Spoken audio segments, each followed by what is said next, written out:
See this? This is the directions on how this goes. I probably should have read that first. You know how Joe hates to read directions. I know you hate to read directions too, especially when they're upside down. And you've got to fully read everything and understand how you're going to do these, because I marked that wrong just now. Was that for your benefit or for mine? Either way, I've got to look at this and read it. And you remember that wing bracket that I'm going to do? Isn't that kind of slick? So that fits on the inside of your wall. To get that on the inside of your wall, you've got to push it in. Then to hold it, you've got to hold it somehow. So they give you this. That pushes on the outside and it snaps in there. Then they give you a long screw like this. Okay, once you snap, I'm not going to snap it in right now, or else I may not be able to pull it back out. So this part right here, this part here is behind the wall. Then you push this through. So see, you got a top and bottom, and then this goes all the way through. You've got your grab bar. You put your grab bar up against the wall. Then you put this long screw in there, and see there's actually threads on the back side, and then that sucks everything tight. You see how that could hold a lot of weight? And see, I can only depress this a little bit. It's only going to go in a little bit. They tell you you've got to drill a 3/4 inch hole there. Well, I don't have a 3/4 inch paddle bit with me. I didn't know I needed one. But I came prepared with something else that will do just rather finely. It's just a sheetrock saw. Once I get the middle of the hole, I'm just going to keep twisting this and putting it in there, and that's going to cut me that's just going to kind of ream me out a 3/4 inch hole. You know, I can put my tape measure on here and put a little piece of masking tape right there, or I can just keep going in there and then pull it out, measure it with my tape measure and all that. And see, remember I said it doesn't matter what holes to put this on. I marked on the center of that. Well, I still needed to do that to get it up there and get it all level and everything. Well, for this fact, I'm going to do these two screws areas, those plunge areas right there. That's at the top and bottom of the grab bar. As I hold the grab bar on here, you see, I'm going to do the top and bottom. So now I got to hold it back up there. I'm glad I didn't go any further, right? Because I did it a different way on the other grab bars. And like I say, every grab bar installation is different, especially with whatever you're going to decide to mount them with. So I'm going to hold it back up there, and I've got to get the center of each one of these marks. Now they tell you, I just read these directions all the way, and they even give you some little templates like this, and they're sticky, and you can put this up against the wall exactly where you're going to put it. And see, there's a little area where it's going to go right there. And see, I guess you just pull this off first and line it up exactly where it's going to go. Then you can peel this back and put half of it on, peel the other side back, put the other half on, and I'm not going to do that. I'm not going to use these, because if I get slightly off, I can't just remove these, can I?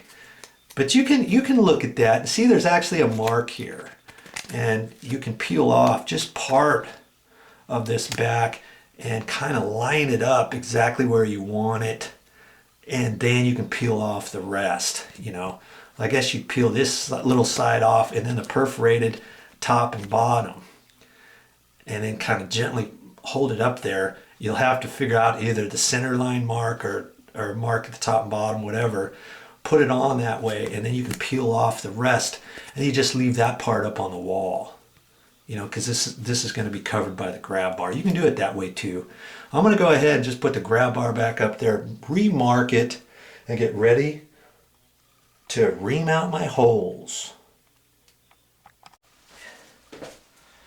All right, I got my marks, and before I start drilling anything, I'm going to push that in. I got a couple marks here, and I double checked everything. Now before I ram that in there with this, in case there's anything on the back side, I'm going to take a little screwdriver. And if you don't have a little screwdriver such as this in your toolbox, you might want to get one. I'm just going to use that. And I want to kind of put that into that hole. And I just want to make sure there's nothing in there, okay? And I'm pretty sure there's nothing. I mean, there's no stud, but will a stud finder find a piece of conduit that's in the wall or anything on the back side of it, on the edge of a stud, back further? No. So you just have to kind of do some probing. You don't have a little screwdriver. You could take, what else do I have? You could take a nail or even a Phillips screwdriver and kind of use that as a little reamer just to get it started. You know, you could put a nail through there, whatever. And on these winglets that I'm going to install, you're supposed to be at least an inch away from any wood stud. So if you do find a stud, if you find out you're fairly close, but you know you're not going to be in the stud, you've got to make sure that these are over far enough. Now granted, if you're within a stud a little bit when you put the grab bar up there, and let's say your grab bar is going to go right there, you think, oh, there's a stud right here, well, I better move this over. Well, instead of using these anchors, go ahead and put your screw into the stud. Okay, and then you're going to have to figure out, okay, on this one here, you're not going to use that little anchor setup that we had. Anyways, maybe you're only going to use one set, and you can use it for another one. Okay, all right. I know there's nothing there, and I could take a wire, you know, an electrical wire 3.5 inches long and poke it in there if I had something longer. I just don't like using the scratch awl through there. And here's my mounting screw. Remember, I got my whole long screw here. I could take that. I could take that in there. If I made the hole bigger and kind of push that back and forth, you know. Okay, so that's how you're going to do that. Now I'm going to go ahead and work on this one over here. I'm going to show you a little close up on that. Got my scratch awl, putting that in there. That's the bottom hole, here's the top hole. I can kind of ream this back and forth if I want, you know, to kind of help it get in there. Okay, take my little screwdriver, use it as a drill, and just do this if I want. Okay, looks good.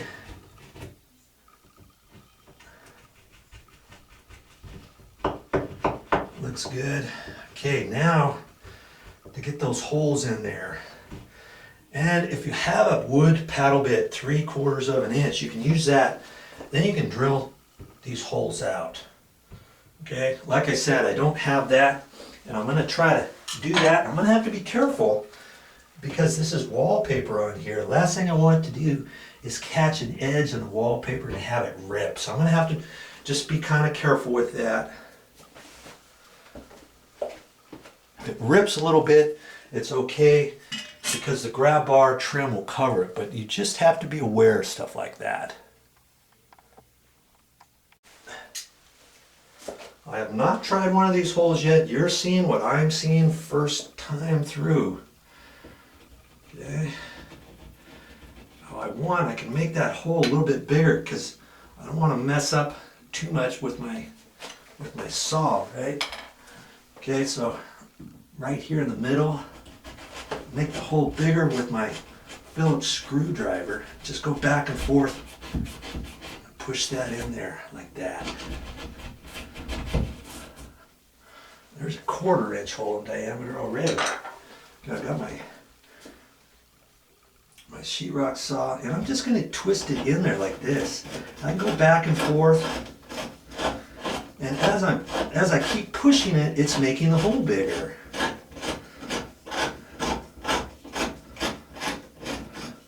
I don't want to go too big. I got this wallpaper right here. Now I'm going to have to trim the wallpaper back a little bit, I guess. I'm going to go easy as I go, and then I'll have to cut back that with my sheetrock knife, I guess. Because the last thing I want is to go too far, you remember?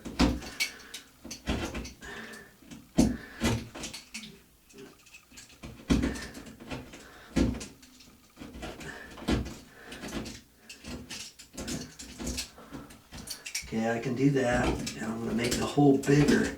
I'm just going to have to keep going like that. I want to guess and cut the wallpaper back in a square or something, find out, oops, I went too far, and oops, I went so far that I went below the trim edge right here of the grab bar, you know what I mean? Okay, I'm going to keep working at it. Little by little, you'll get it. Now, an interesting thing is going to happen. You got to be careful. This wall cavity is only 3.5 inches deep. So I can only push this in so far, okay? So now my tip is hitting, and I've already made this hole, and I cleaned out the hole. And it's like, okay, what am I going to do now? I measure this here, and I've got almost 3/4 of an inch. I've got a little bit more than 5/8, which is 11/16. 5/8 is 10/16 plus the 16th is 11/16. Okay, so now I can just take this and just gently clean up the edges. I want to make that just a hair bigger. And on the back side, I can kind of hold this and just kind of clean up the back just a hair without hitting the outside edge. Okay, like that. I think that's fine right there. Measure this. I'm almost at 3/4. So before I get willy-nilly on here, this little template that's going to fit on the outside of the wall has a ring on it, and I know that's 3/4 of an inch in diameter. As long as I can push that into the wall, you know what I mean? So because this is connected, that gives me my gap and everything. I don't want to pull this apart, so I can't really push this all the way into the wall just yet, can I? Without bending this. I guess I could bend it and try to find out, but it's almost perfect right there. So I'm going to go ahead and do this top hole the same way as I did the bottom hole. Then I'm going to hold this in here, kind of push on a little bit, see if I need to ream out one or the other. Even if you're doing it with a drill bit, 3/4 inch paddle bit, and if you get off just slightly, you can clean things up. If you need a little bit more, as long as you have your trusty sheetrock saw ready. You've got to get one of these.